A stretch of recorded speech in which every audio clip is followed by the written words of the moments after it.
A lot of people have wondered, did Jesus drink wine? Is drinking a sin? This presentation is not intended to change your personal beliefs. In this video, we'll just go over some Bible facts about alcohol. Is it permissible for Christians to consume alcohol? The truth is that the Nazarites are the only people who are explicitly told in the Bible not to drink wine or alcohol. Numbers 6, 1-4. Samson was a Nazarene who took the Nazarene vow. Numbers 6, 1-4. And the Lord spake unto Moses, saying, Speak unto the children of Israel, and say unto them, When either man or woman shall separate themselves to vow a vow of a Nazarite, to separate themselves unto the Lord, he shall separate himself from wine and strong drink, and shall drink no vinegar of wine or vinegar of strong drink. Neither shall he drink any liquor of grapes, nor eat moist grapes or dried. All the days of his separation shall he eat nothing that is made of the vine tree, from the kernels even to the husk. Jesus was not a Nazarite, he was a Nazarene, a Nazareth native. Luke 18:37. The Nazarite vow was never taken by Jesus. Luke 18:37. They told him, Jesus of Nazareth is passing by. At the wedding of Cana, Christ's first miracle of turning water into wine almost certainly involved a fermented beverage. According to Jewish wedding custom, fermented wine was always served at weddings. If Jesus had only provided grape juice, the master of the feast would have objected. Instead, he stated that the wine was superior to what had previously been served. It was evidently a fine wine. John 2:10-11. And said, Everyone brings out the choice wine first, and then the cheaper wine after the guests have had too much to drink. But you have saved the best till now. What Jesus did here in Cana of Galilee was the first of the signs through which he revealed his glory, and his disciples believed in him. In John 2:10, the Greek word for drunk is methuo, which means to be drunken or intoxicated. John 2:10. And saith unto him, Every man at the beginning doth set forth good wine, and when men have well drunk, then that which is worse, but thou hast kept the good wine until now.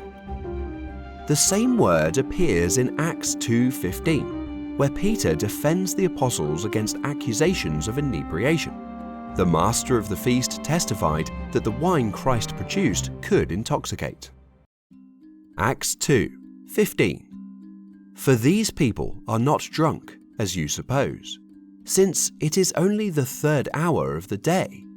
Of course, the fact that Jesus transformed water into wine does not prove that he drank the wine at the wedding, but it would have been natural for him to do so.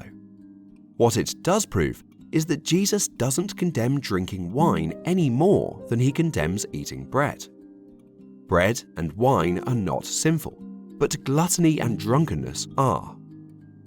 Proverbs 23:2. And put a knife to your throat if you are given to appetite. Ephesians 5:18. And be not drunk with wine, wherein is excess, but be filled with the Spirit. In Luke 7:33-44, Jesus said, For John the Baptist came neither eating bread nor drinking wine, and you say, He has a demon. The Son of Man came eating and drinking, and you say, Here is a glutton and a drunkard, a friend of tax collectors and sinners. But wisdom is proved right by all her children. In verse 33, Jesus is making a contrast between John the Baptist drinking no wine and his own practice. Jesus goes on to say the religious leaders accused him falsely of being a drunkard. Jesus was never a drunkard any more than he was a glutton. He lived a completely sinless life. 1 Peter 2:22. 1 Peter 2:22. Who did no sin, neither was guile found in his mouth. However, Luke 7 strongly suggests that Jesus did indeed partake of alcoholic wine. Fermented wine was also commonly served at Passover celebrations. The scriptures use the term fruit of the vine. Matthew 26:27-29. And he took a cup of wine and gave thanks to God for it. He gave it to them and said, "Each of you drink from it, for this is my blood, which confirms the covenant between God and his people. It is poured out as a sacrifice to forgive the sins of many. Mark my words, I will not drink wine again until the day I drink it new with you in my Father's kingdom." Of course, Christ drank from the Passover cup as well. Mark 14:23-25 says, "And he took a cup, and when he had given thanks, he gave it to them, and they all drank of it. And he said to them, 'This is my blood of the covenant, which is poured out for many. Truly, I say to you, I will not drink again of the fruit of the vine until that day when I drink it new in the kingdom of God.'"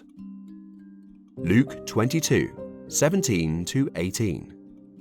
"And he took a cup, and when he had given thanks, he said, 'Take this, and divide it among yourselves. For I tell you that from now on I will not drink of the fruit of the vine until the kingdom of God comes.'" All Christians would agree that intoxication is sinful, and Christ warns against it. Luke 12:45. Luke 12:45. "But if that servant says to himself, 'My master is delayed in coming,' and begins to beat the male and female servants, and to eat and drink and get drunk."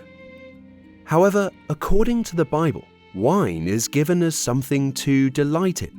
Psalm 104:14-15. Psalm 104:14-15.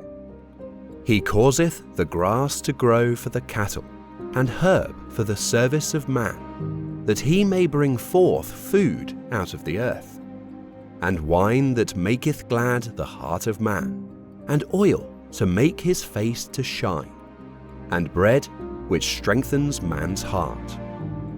There are numerous warnings against alcohol abuse in texts such as Proverbs 20:1. Proverbs 20:1. "Wine is a mocker, strong drink a brawler, and whoever is led astray by it is not wise." Christians who want to maintain a biblical perspective on wine should either drink in moderation, never to inebriation, or abstain.